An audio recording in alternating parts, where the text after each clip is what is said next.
Imagine a world where nobody can lie. How are you? Anxious, tired. I didn't sleep well because I kept thinking about how my life hasn't turned out the way I wanted. And seeing you reminds me of that because you seem to have everything figured out and I resent you for it a little bit. Did you like the dinner I made? It was bland. You always undercook the pasta. I've been pretending to enjoy your cooking for 3 years because I didn't want to hurt your feelings. But since I can't lie anymore, there it is. Do you love me? Less than I used to. Sometimes, when we're talking, I think about other people. I don't know if I want to spend the rest of my life with you. I stay because leaving seems complicated and I'm afraid of being alone. How long before this world collapses? A week, a day, an hour? We're taught from childhood that lying is wrong. One of the first moral lessons. Don't lie. Tell the truth. Honesty is the best policy. And we nod along, and we teach our own children the same thing. And we believe it while lying constantly. To others, to ourselves, to everyone, all the time, in ways we don't even recognize as lies anymore. Because here's what nobody tells you. Lying isn't what destroys society. Lying is what holds it together. Think about your day yesterday. Someone asked how you were doing. You said fine. Were you fine? Probably not entirely. Probably there was something. A worry, an ache, a resentment, a fear. But you said fine because that's what you say. Because the person asking didn't actually want a real answer. Because giving a real answer would be weird, uncomfortable, a violation of the social contract. That was a lie, a small one, a necessary one. Someone showed you something they made, or told you about something they were excited about, and you responded with enthusiasm. Was the enthusiasm entirely genuine? Maybe, maybe not. Maybe you were tired, distracted, not that interested.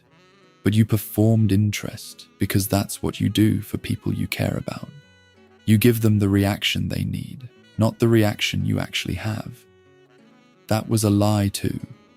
Someone asked your opinion about something, their outfit, their idea, their decision, and you softened the truth. You didn't say what you actually thought. You said a version that would land better, hurt less, preserve the relationship. Another lie. This isn't moral failure. This is civilization. This is how we manage to live together without constant conflict, without every interaction becoming a confrontation, without burning down every relationship with the acid of unfiltered honesty. The lies you told yesterday weren't betrayals. They were kindnesses. I want to talk about what honesty actually is. We act like it's simple. Truth or lie. Black or white. You either say what's real or you say what's fake. But that's not how language works. That's not how communication works. That's not how humans work. Every time you speak, you're selecting. You're choosing which true things to say and which true things to leave out. You're deciding how to frame what you say, what context to include, what emphasis to give. You're reading the other person and adjusting your message to land the way you want it to land. This is not lying in the obvious sense, but it's not honesty either. It's something in between, something we all do all the time, without thinking about it. When you tell someone about your day, you don't include everything. You select the interesting parts, the parts that support the narrative you're building, the parts that present you in a certain light. You leave out the boring bits, the embarrassing moments, the thoughts you'd rather not share. Is that honesty? Or is it curation so thorough that it amounts to fiction? When you describe yourself to someone new, you emphasize certain traits and minimize others. You tell stories that make you look a certain way. You are, in effect, writing a character. a version of yourself optimized for this particular audience. Honest, dishonest. The line blurs beyond recognition. The person who says, "I'm just being honest," when they say something cruel, is usually not being honest. They're using honesty as a weapon. They're selecting the truths that hurt and presenting them as if they had no choice, as if the words simply fell out of their mouth uncontrolled. "I'm just saying what everyone's thinking," they say, as if that justifies it, as if the decision to speak wasn't also a choice, as if the decision to speak those particular words in that particular way at that particular moment wasn't calculated for maximum impact. That's a lie about honesty, maybe the most common lie of all. Real honesty would include context. Real honesty would acknowledge uncertainty. Real honesty would admit that your perception is limited, your motives are mixed, your understanding is incomplete. Real honesty would say, "This is how it looks to me, but I might be wrong, and I have my own reasons for seeing it this way." But that kind of honesty is exhausting. It's impractical. It would take hours to say anything. It would undermine every point you tried to make. So we simplify, we edit, we select, we perform a version of truth that works well enough, that gets the job done, that allows conversation to flow without drowning in caveats and qualifications. We lie, in other words, but we call it communication. Here's something that might surprise you. Children start lying around age 2 or 3. And when they do, it's not a sign of moral corruption. It's a sign of cognitive development.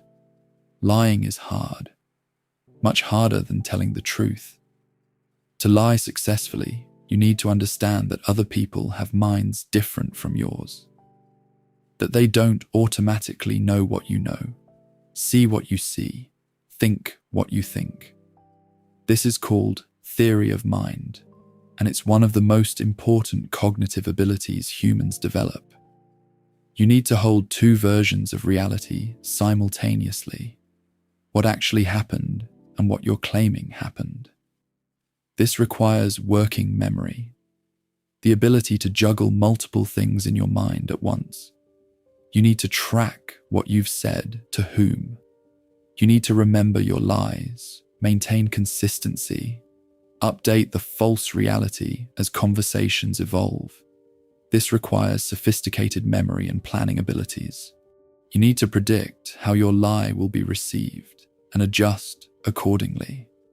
You need to read facial expressions, anticipate questions, prepare backup stories. This requires social intelligence and imagination. Children who learn to lie early tend to score higher on cognitive tests. This finding has been replicated across multiple studies. The early liars aren't morally worse. They're mentally more developed. They've reached a cognitive milestone that some children take longer to reach. The ability to lie is one of the things that makes us human. Other animals deceive, they camouflage, they bluff, they misdirect. A bird might fake a broken wing to lead predators away from her nest. A monkey might suppress a food call to keep a discovery for himself. But the kind of complex, strategic, sustained deception that humans engage in requires a level of cognitive sophistication that most species don't have. We lie about the past, about the future, about things that never happened and never will. We lie with language, with silence, with carefully constructed performances that span years. We evolved to lie.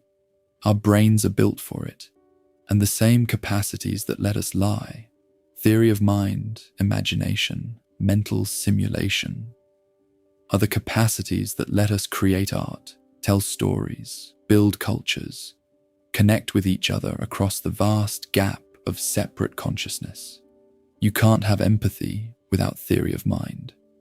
You can't have fiction without imagination. You can't have culture without the ability to construct and share narratives that aren't literally true, but are meaningful anyway. Lying isn't a bug in human nature. It's a feature. One of the central features, actually. You can't separate it from everything else that makes us who we are. Let's talk about the lies you tell yourself. Psychologists have a term for this: positive illusions. Most mentally healthy people have them. They overestimate their abilities. They underestimate risks.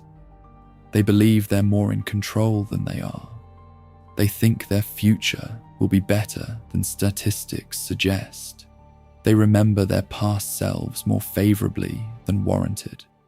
This sounds like a problem. These beliefs are inaccurate. Shouldn't we want to see reality clearly? Shouldn't truth lead to better decisions, better outcomes, better lives? Well, here's the strange part. Studies show that people who lack these positive illusions, who see themselves and their situations more accurately, are more likely to be depressed.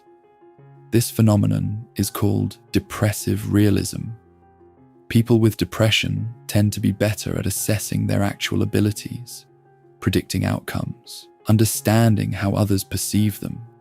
They're more accurate and they're miserable. The research is striking. In one classic study, participants played a game where they had varying degrees of control over a light turning on. Depressed participants accurately estimated how much control they had. Non-depressed participants consistently overestimated their control. They thought they were influencing the light more than they actually were. The healthy people were wrong. The depressed people were right. In another study, participants predicted how they would perform on a task, then actually performed it. Depressed participants were more accurate in their predictions. Non-depressed participants overestimated how well they would do. Again, the healthy ones had the distorted view. The unhealthy ones saw clearly. Meanwhile, the people with the rosiest self-assessments, the most inflated sense of their own abilities and prospects, tend to be happier, more resilient, more successful. They bounce back from failure faster because they don't see failure as revealing some deep truth about themselves. They persist longer because they genuinely believe they'll succeed. They attract more opportunities because confidence, even unwarranted confidence, is magnetic. The lies they tell themselves aren't dragging them down. The lies are keeping them afloat. This is uncomfortable. We want to believe that truth is always better, that seeing clearly leads to better outcomes, that self-deception is weakness. We admire people who face hard truths and see things as they really are. But the evidence suggests otherwise. A certain amount of self-deception isn't just harmless.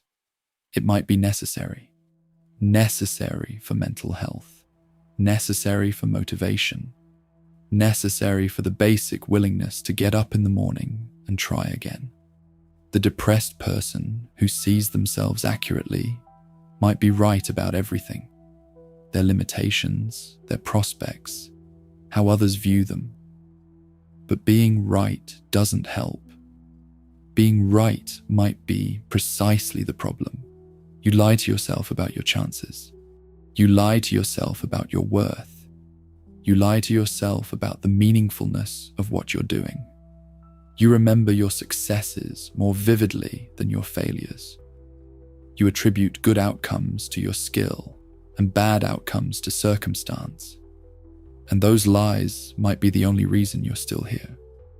I'm not saying all lies are good. Obviously, they're not. Lies can manipulate. Lies can betray. Lies can destroy trust and wreck relationships and cause tremendous harm. But the category of lying contains such different things that treating them as morally equivalent makes no sense. The lie you tell to avoid hurting someone's feelings is not the same as the lie you tell to cover up wrongdoing. The lie you tell to preserve a friendship is not the same as the lie you tell to exploit someone's trust. The lie you tell yourself to maintain hope is not the same as the lie you tell yourself to avoid responsibility.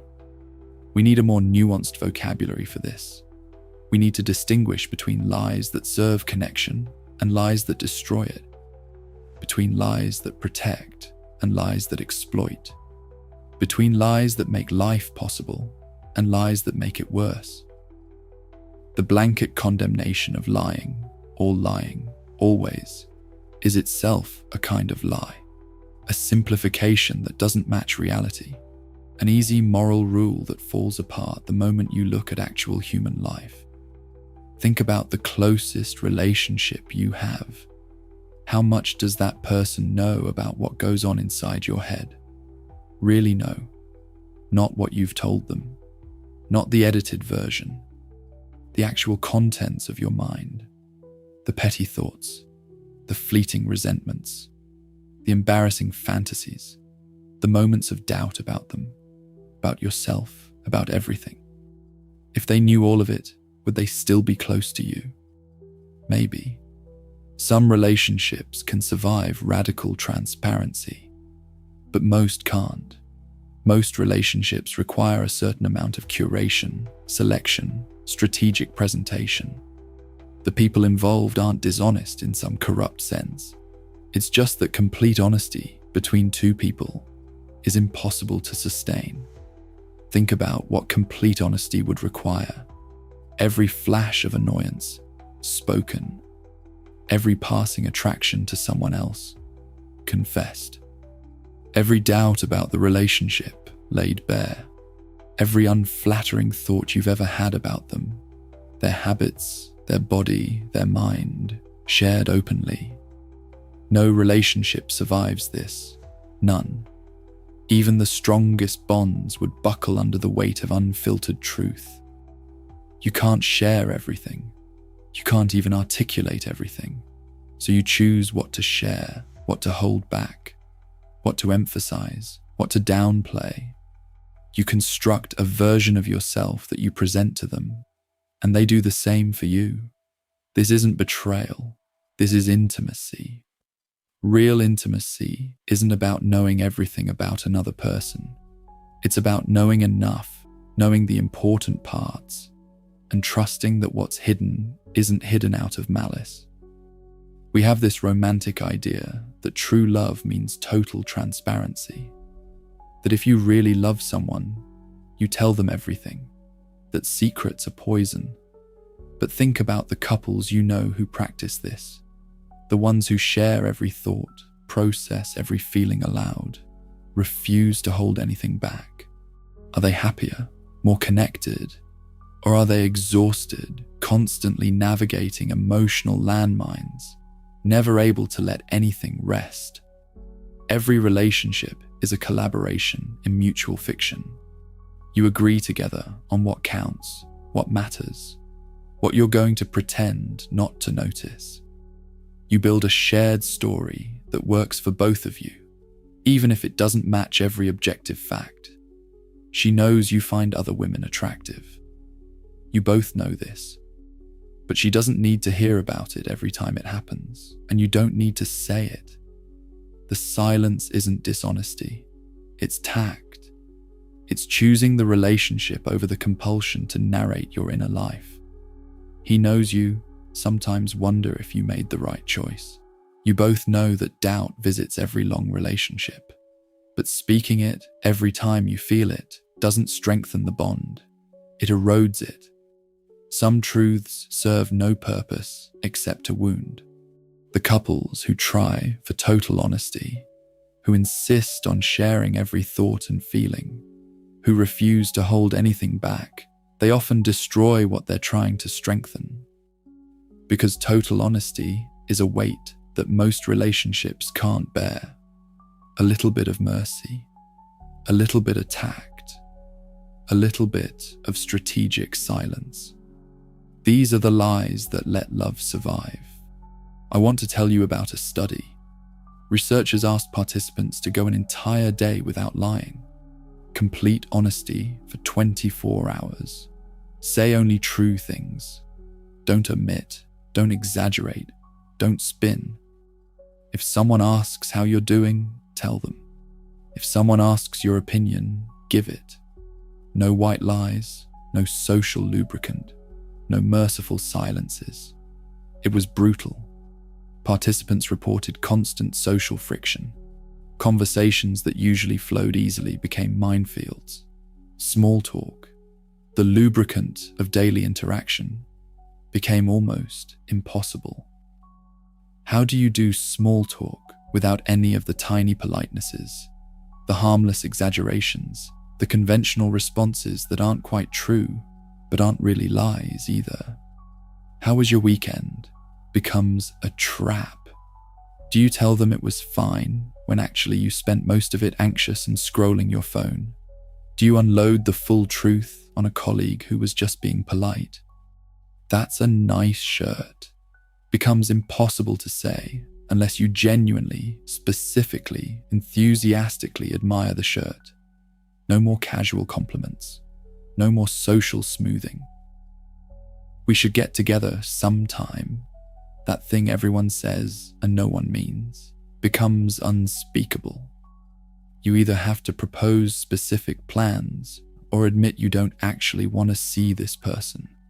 Some participants damaged relationships.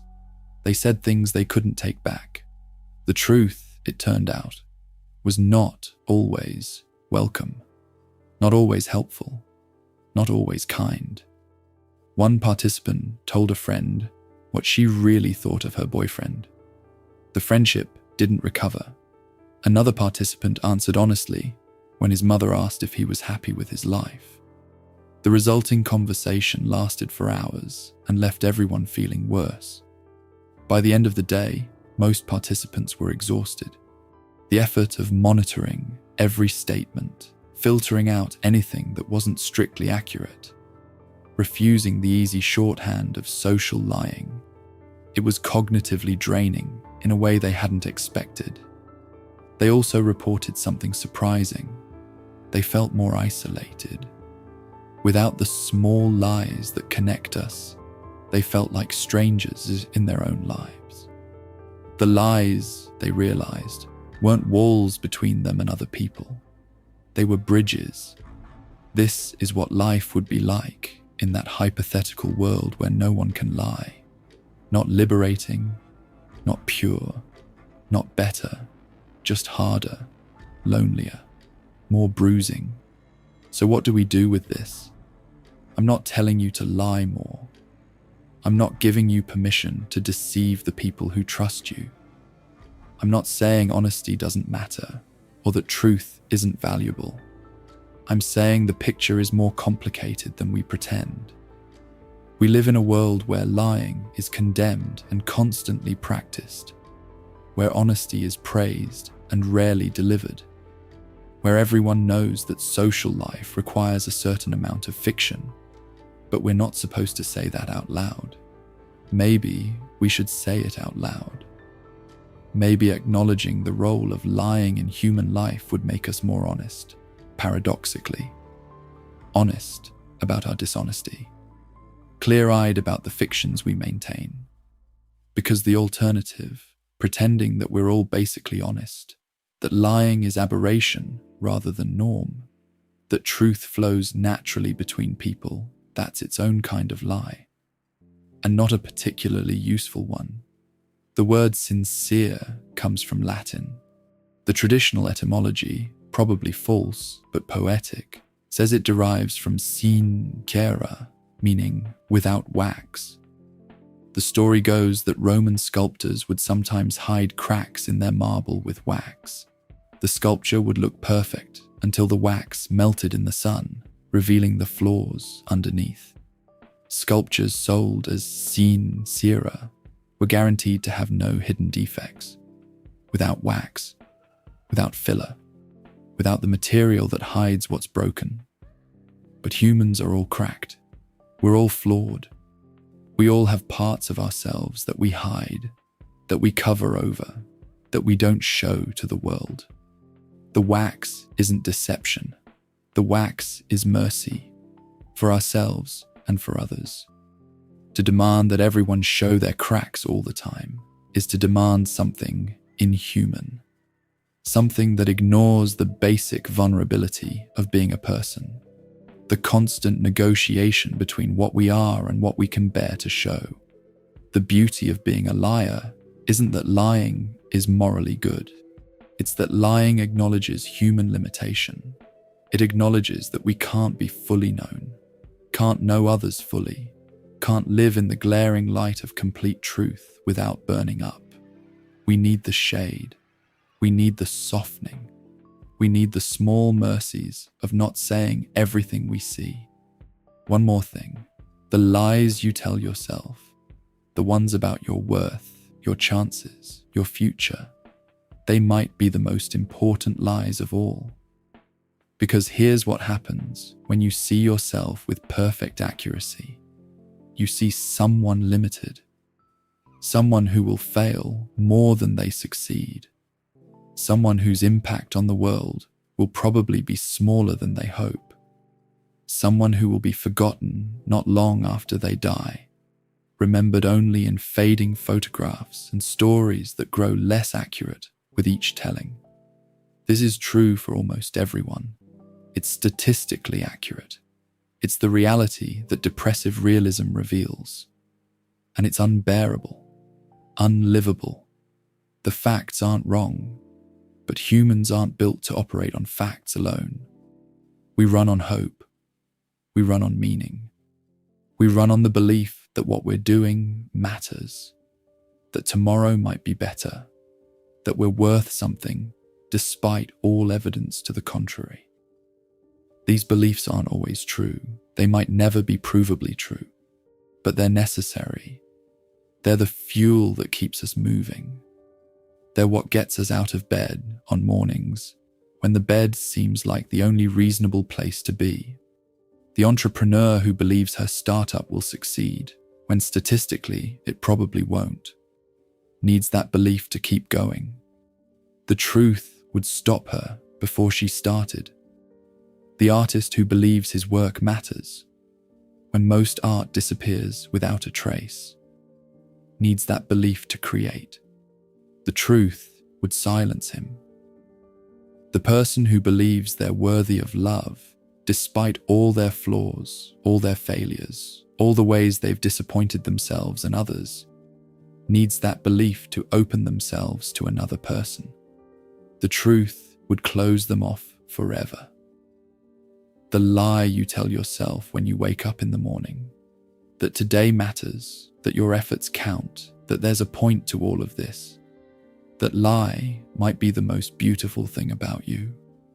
It's the lie that lets you try again, the lie that lets you love despite knowing how love ends, the lie that lets you build despite knowing that everything falls apart. Every morning, you construct a reason to continue. You tell yourself a story about why today is worth living, why your work is worth doing, why your relationships are worth maintaining. That story is not objectively true. How could it be? There is no objective truth about meaning. There is only the meaning you create, the significance you assign, the story you decide to tell. And that's enough.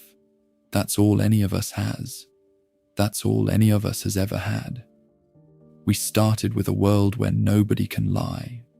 Let's end with the world we actually live in, the one where everyone lies all the time, in ways large and small, where honesty is partial at best, impossible at worst, where the space between people is bridged not by truth alone, but by tact, by mercy, by the kind fictions we agree to maintain.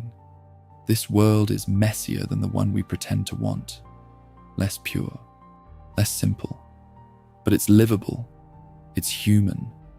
It makes room for all the things we are, cracked and hidden, hoping and afraid, wanting to be known and terrified of being seen. You lied today, you'll lie tomorrow. You'll keep lying until the day you die, in ways you recognize and ways you don't. And that's fine. Lying isn't good, but lying is human. And being human is hard enough, without demanding that we also be perfect. The beauty of being a liar is that it's the only way to live, the only way to connect, the only way to get up in the morning and face a world that would crush you if you saw it too clearly. So tell your lies, the kind ones, the necessary ones, the ones that let love survive and hope persist and tomorrow feel possible. Tell the beautiful ones, the ones that let you try again.